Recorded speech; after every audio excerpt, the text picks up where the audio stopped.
Rex, you're a guy. Don't tell me you haven't noticed that Mithra is lacking a little something. What? Answer carefully, Rex. Huh? Don't look at me, Rex, buddy. You're on your own. Come on, Mithra. Isn't it time you got a new outfit? A few moments later. Wait, you cheated, Mithra. No free DLC skins allowed. But why? A few moments later.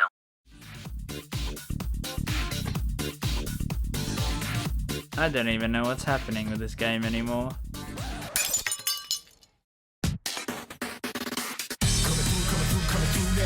That's not what I'd call it.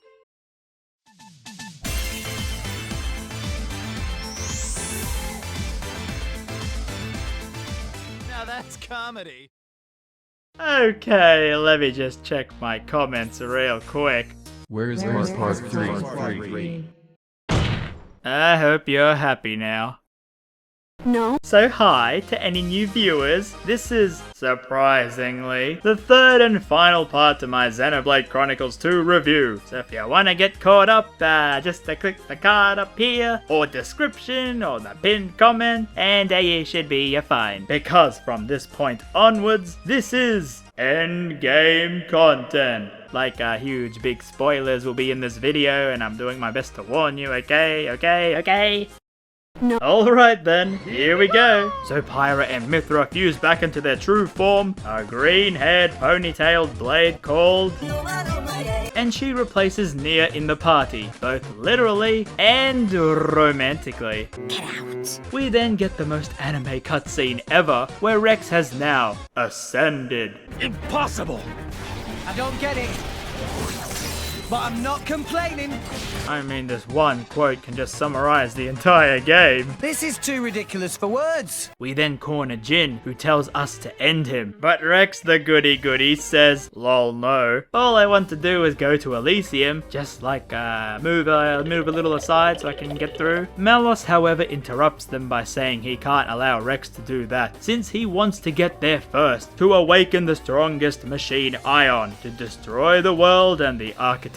Indeed! He then calls up Rayquaza, who he had reprogrammed earlier, to destroy them. But Siren, Mithra's other pet, joins to fight it, and they accidentally destroy the whole platform, sending everyone tumbling into the clouds below. Mithra wakes up next to Rex, who has been separated from the others, and are now in this strange apocalyptic world under the sea. I told you the geography of this game was pretty neat. Indeed! Rex and Mithra then joke around for a bit. Rule 5 of the Salvager Code. Always be... I don't think we need to hear it. Come on, let's go. Hey! Before setting out to find the others. Also, by the way, with this new green power, Rex is able to overwrite controls of blades bonded to the other characters and use them for himself. I know it's the game's way of letting me survive down here in case I didn't have my own other blades, but it didn't really feel right. Was it like that for anyone else? That they couldn't remove the blades once they bonded with the other characters? Because it kinda just felt a bit wrong to my game's personal story. I don't know, man. I'm getting too sentimental. Sorry, old man. Rex then tells Mithra what happened while she was gone, and we then get the title of the video. Which one of you is it, in that form? It's not one or the other. It's both at once. Like coffee with milk? What kind of a... Pyra, Mithra, they're both me. Call me whichever. Oh. Oh no, how will I choose? I mean, you already know my answer if you watched part 1, right? You can transform at will. If I need to. I see. What? I kinda preferred your hair in that form. And let it be known, Rex is a man of culture, and we share a kindred spirit. But Jerk. We then see Jin getting beat up by this zombie thing, but he is too weak to continue, and Rexy boy pitches in to help out. We knock it over, but like it's a zombie, it comes back to attack. When all of a sudden, Bridget jumps in to save the day, saying to destroy their core crystals to keep the zombie down. And she is joined by Poppy and oh no, not him! Rex? Rex then asks Mithra to heal Jin. Fine, whatever. And due to JRPG nonsense, This is the power of the Master Blade. she can analyze other blades and as such, finds out that Jin is in fact a flesh eater with a human heart. And I know it's like meant to be shocking, but after Nia and Fusion Girl over here, I don't think anything can top that. We then get little bits of info dump here and there. Jin reveals that this is the land of Moritha, a place where humans lived but destroyed even before the Cloud Sea was formed, and also the birthplace of the architect. Then Mithra deduces that the heart inside Jin is that of dear sweet Laura, his old master. Mithra and Poppy then have a little philosophical chat, as you do, where Mithra notes that no matter which age, humanity's reliance on technological advancement always backfires on them. This scares Poppy, who's like, you know, an artificial blade. You know, technological advancement. She worries that she might someday destroy humanity, and makes Mithra promise her that if that should happen, to destroy her. Mithra agrees only in turn if she does something for her later on, and so the promise is made. The group then make their way further along until they come across the remains of the Torna Titan. Yes, the one that sunk during the war. The one which Jin and Laura were a part of. But no time for that, because it's the Three Musketeers. Just a little bit. And Malos, who drive their ship down into the sea to find Jin. Back to the main group, we get another big spoonful of info dump. We find the womb of the Titan with all of these dead blades, which then leads Jin to explain the life cycle of core crystals. Okay. So Titans create core crystals inside them, which later turn into blades. But over time, eventually, instead of a blade returning to crystal, they get reborn as a Titan, with no memories of being a blade. The people of Torna thought this was sacred, and the humans on top lived together in peace with the blades. And after a bit more exploring, which involved me getting a little overconfident in handling monsters without my healer Nia, Jin then reveals the shocking truth, but like it started to get pretty obvious already, that after Pyra and Adam disappeared, it wasn't their battle with Malos that destroyed Torna. Oh no, it was, you guessed it, Amalthus and Indol. He's just a little bundle of evil, ain't he? Naturally. So he sent Indol to attack Torna, which is how Laura actually died, and with her last breath, she tells Jin what humans fear the most. It's not death, rather, it's being forgotten. And Jin, refusing to forget her when he goes back into crystal form, fuses with her, taking her heart to become a flesh eater. However, the group's info dump is yet again interrupted by the zombies, this time with a boss. The rest of the group managed to find us though, and we all defeat it, only for Rex to find Wait, is that a human ID card on the monster? Boy, you better hope you remember that for the ending. But why? So the group discussed that the best way to proceed is to climb the world tree right from its roots. But the three goofballs have other ideas, as they come in to pick Jin up and also, try to destroy our heroes. Are you kidding me? Jin, however, stops them and he tells them to just take him to the top of the tree. Well, that's not very nice. We could have used the lift too, guys.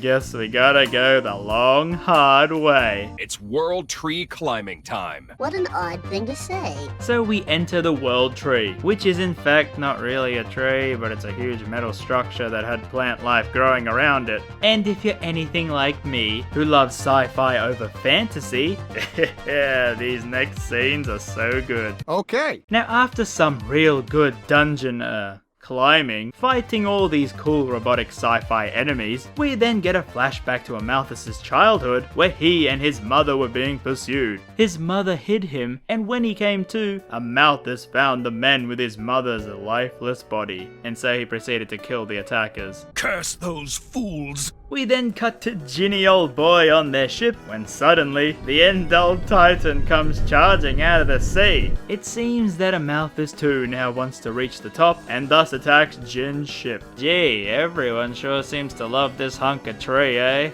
Probably. Cutting back to us, we get the warning. Well, yeah, that's pretty obvious. Oh, my cookie supply was just running out. Oh no! Also, since we have Nia as a blade again, we get some new dialogue.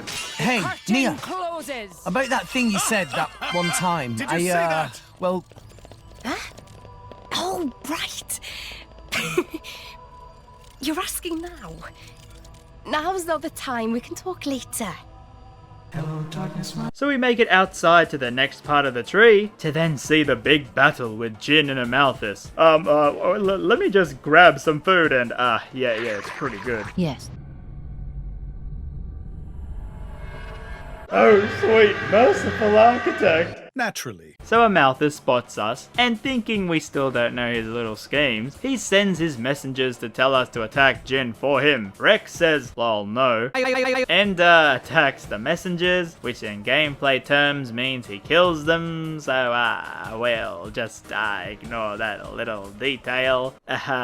Jerk. Anyway, Amalthus is mad that we didn't listen and reveals the not-so-big shock that he absorbed half of Fan Lenorn's crystal to become a blade eater like Zeke. This gives him her power to subdue other blades, including Mithra. Mithra! Mithra! Pyra! Using her, he summons Siren to destroy Jin, but Mithra manages to hold him off so the blast doesn't destroy the ship. Jin and Malos then make it to the top, leaving the three goofballs to defend the ship since they are flesh eaters, meaning that they can't be controlled by Fan's power. Amalthus, still mad, keeps his hold on Mithra, but guess old Gramps decides to once again be late with his advice, now telling Rex, since he's the driver of the Aegis, he can also wield amazing powers. So Rex summons a huge beam of light, which seems to be coming from this structure shaped like an Aegis core crystal, to free Mithra from Amalthus's control. He then gets even more grumpy and uses his Aegis driver power, because he was Malus's driver, remember, so he gets all this crazy power too, to summon more Ardane's Titan to attack the group. This is too ridiculous for words. We then get another flashback.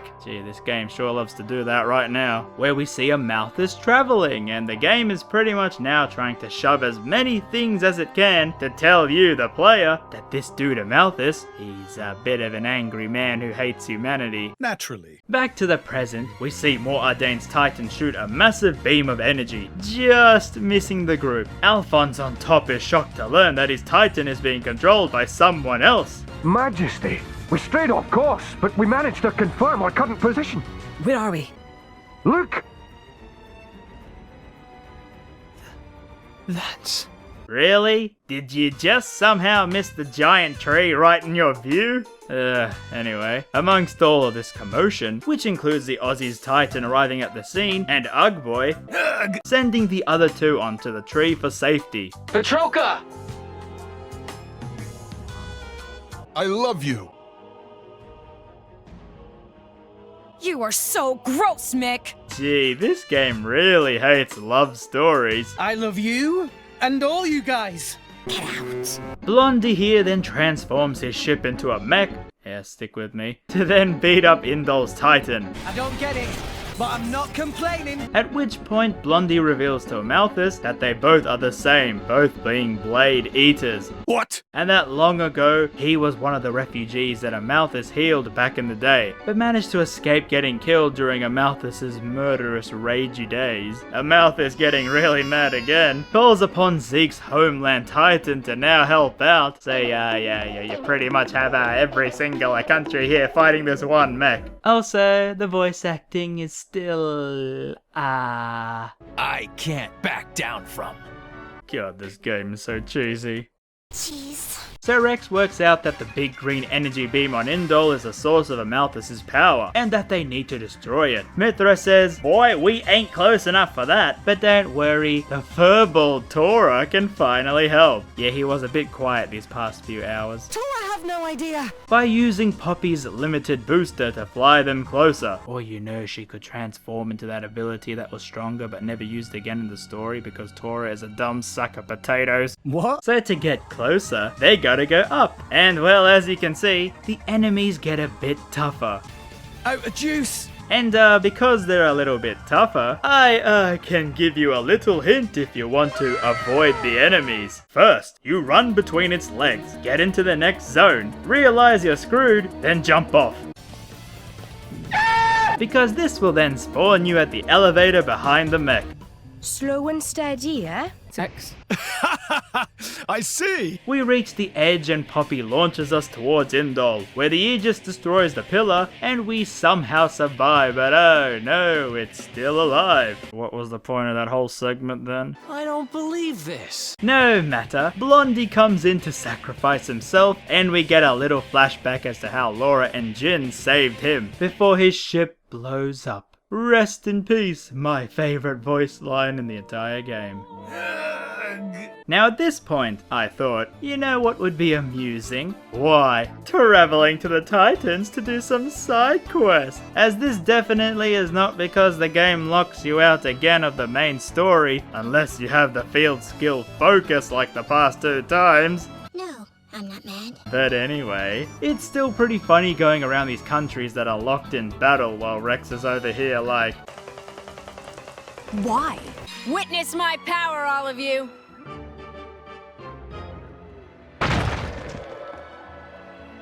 Was that it? Indeed! Also to fans of the first part of this series, remember how I swore vengeance on that bird that destroyed me in that part? Well, I got my anime redemption arc. Why?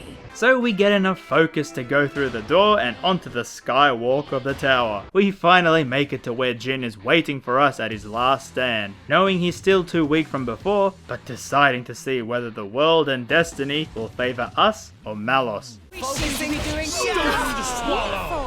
Nice one, Rex! That's the spirit! In the cutscene, Jin questions us to why we want to go to Elysium to share the land with everyone, because if that happens, humans will still turn it to Torna or even Moritha, as is their nature. Rex promises that won't happen as he'll stop any unrest, but Jin questions him, what happens when you die? Who will continue your ideals? And Rex smartly says, isn't that the same as Blades? Even when humans die, their message and memories live on in others, just like Blades. Jin then collapses and the 2 goofballs come in and ask Nia to heal him. And while that's happening, all of a sudden, the true villain of the whole game appears. Yes, it's the stalker dude from part 2.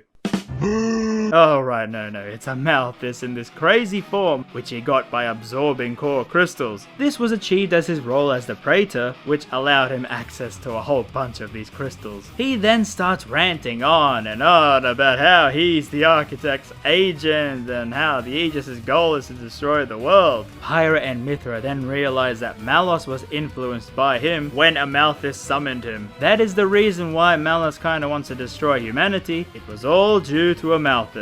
We then do battle with Tentacle Man and win, but of course Amalthus is a greedy little boy and fuses with the tree to finish us off. Jin, however, turns on his anime charm and saves us by impaling Amalthus, and the angry man finally disappears, seeing his mother one last time. Jin, having used up all of his Super Saiyan energy, also dissolves, but not before having told us to stop Malos. What a splendid soul you were, Jin. Gee, guess you're gonna ignore all those people he killed, eh, Gramps? I did not know. And so we reach the final chapter, which weirdly shows us the past, on board this orbiting structure in space, which is under attack. Oh no! In a last-ditch effort to save the space elevator, Command gives authority to use the final weapon, Ion. However, they can't access the room, as a scientist named Klaus is there, experimenting on creating a universe. Oh no! He feels that this is the only way to stop the war. We see this structure also resembling the one that Rex drew his power on from earlier, and so pushing away a female scientist who has a badge eerily similar to the one Rex found in Moritha. Wait, what? Klaus presses the button. Earth is then seemingly destroyed in the same vision Rex had when he touched the 3rd blade, and a new universe is born. We then see Malos meeting the supposed architect, a feeble old man, also from Rex's vision. The man reveals that everything Malos has done he already knows, which then prompts Malos to try and kill him, which hilariously fails. The architect says, lol, don't worry, I'll be dead soon anyway, don't worry. Malos then says, thanks Dad for making me, and proceeds on ahead. Our group right behind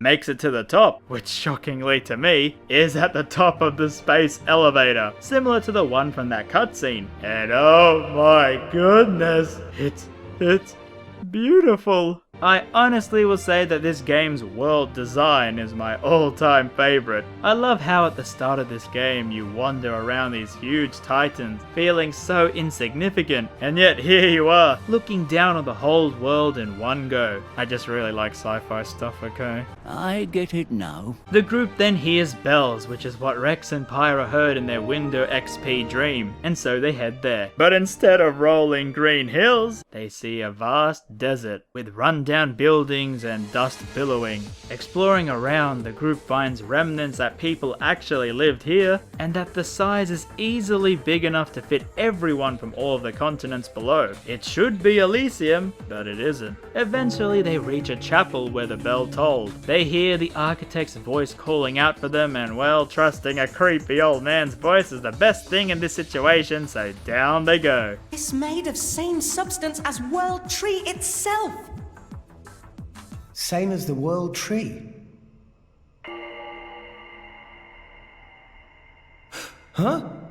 Hey! Where is everyone? Rex then suddenly finds himself all alone, being transported to their old memories, where we see Nia looking really angry. How do you explain this? She spouts out hateful comments that they were misled to this wasteland, all trusting Rex. We fight them, then find Morag and Bridget, who say similar things, and after that fight, we find the others and fight them. Now I know this is meant to be very scary and profound, finding all of your friends seemingly turn their backs on you, but Rex has a bit of a habit of ruining the mood.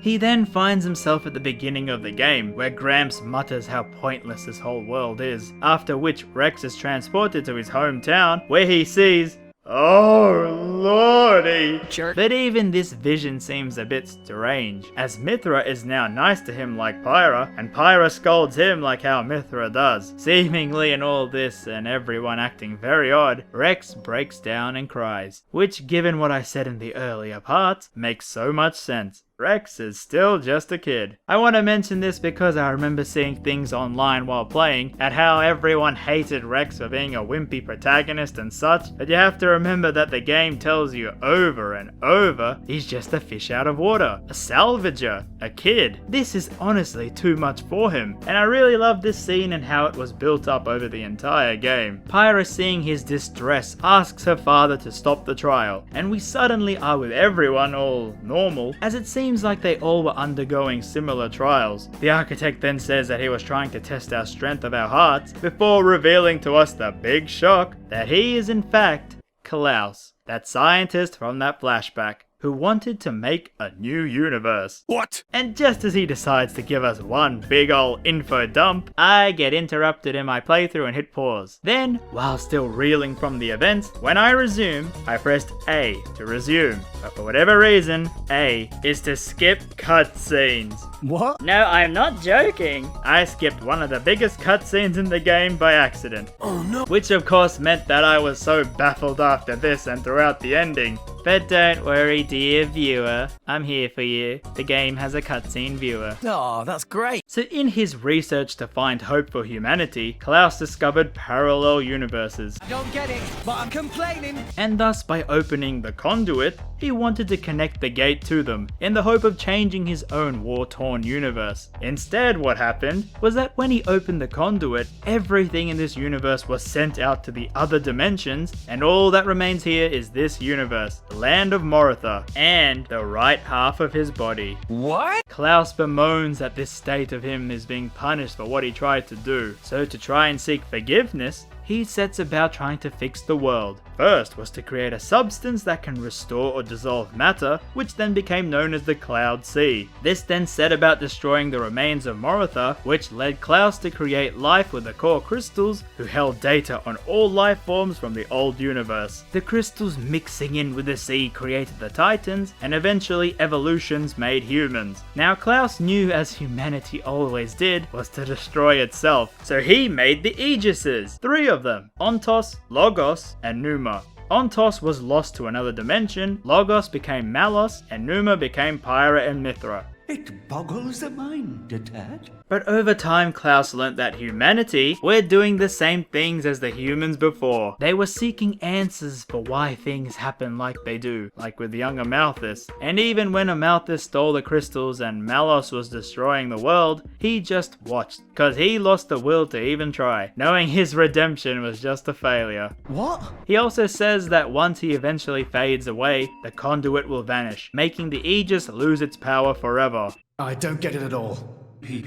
What? But in all of that, he notes that Rex's reawakening Pyra is different to humans before. And while we are all spelled down by this info, Malos begins his crazy fun antics of destroying the world with other sirens. Oh joy! Klaus then gives Pyra all the authorization to use Elysium to stop Malos. And just as we leave, Rex says, "Thank you for giving us all life."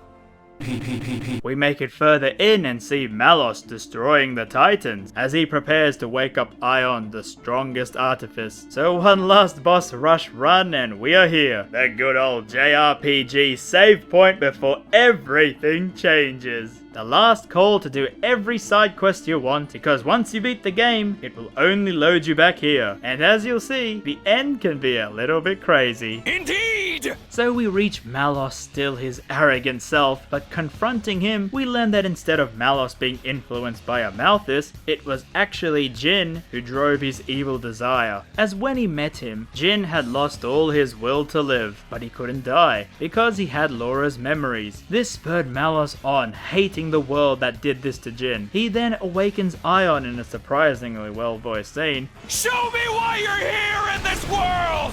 That huge mech from Rex's vision comes to life for the final battle, and it's a weird final battle. You attack him with the slow pace of the gameplay as usual, but then at times he moves back and summons these mini bosses from before, meaning you lose all your power build up when you fight the new enemies. You what? We then get a cutscene where Rex tells Malos of Jin's final words, and that he never actually wanted to die. That because Malos reached out to him, he wanted to connect with Malos. And how many people died because of it? You'd forgive him just like that? Forgiving isn't that easy. Well, it helps that Jin is a sexy anime ninja, so forgiving him was pretty easy, eh? With everything you've done, we can't forgive you. I get it now. I don't get it at all. And with more battling, we defeat Ion, slicing it in two.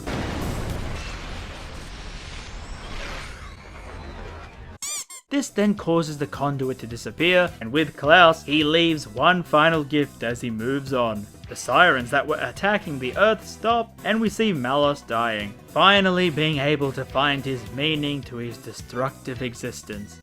But of course, with a giant space elevator with no power, it kinda stops working. And this is catastrophic as the huge structure starts to collapse. And we get a little physics lesson where the rings would fly off into space due to centrifugal force, but the world tree itself would crash down on Earth, most likely destroying the entire planet. What? Rex pleads with Numa for a way to save everyone. She hesitates, but says yes, there is one way. She leads us to a place where we can fire boosters to change the tree's trajectory to miss hitting the planet. Numa then calls upon Gramps and Poppy to stay behind while she tells them something. And so down we run to the booster. But suddenly, Numa stops on the other side, then destroys the bridge. She says to Rex that it was all a lie. The booster thing doesn't exist. All there is are escape pods. And that the only way to stop this is to destroy the tree with Ion, which in turn means sacrificing herself. This breaks Rex's heart and he tries everything to get back over to the other side, including pleading with Poppy to fly over. Poppy says she can't, as this fulfills the promise Mithra made to her in Moritha. Everyone then tells Rex that he should listen to Numa, and that this is what it means to be an adult,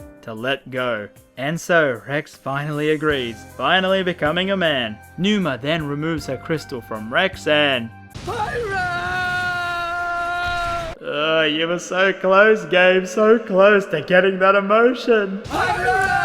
He and the others escape in the pods while Numa wakes up Ion to finish off the tree. However, the pods break up while going back to Earth. But guess what? Gramps finally does something good, turning into his Titan form somehow and saves everyone. And while they go down, they see the Cloud Sea disappearing and no Titans, with seemingly everyone dead. I don't get it at all. But then in a flash of light, they are over a vast ocean and the Titans are all there, merging into one huge landmass. This is Klaus's final gift, creating the world once more, making a new Elysium down here. And then after the credits are over, the Aegis crystal in Rex's hand starts to glow, and as every other blade before, out comes Pyra and Mithra, both separated but very much alive. And thus, boy meets girl.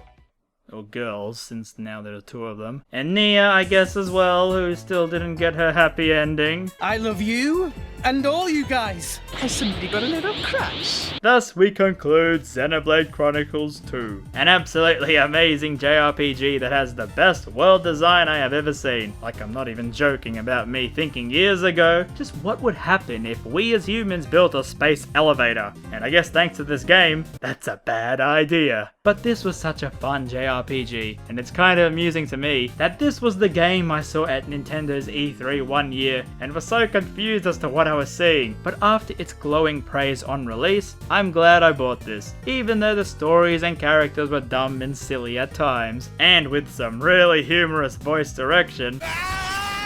The charm and cheerful nature of the game held it together. Plus, I mean, the added bonus of waifu blades. My goodness, Monolith, you've struck gold with this format. Jerk. So now we can only look forward to the future and hope to see just what kind of crazy sci-fi nonsense the team can create.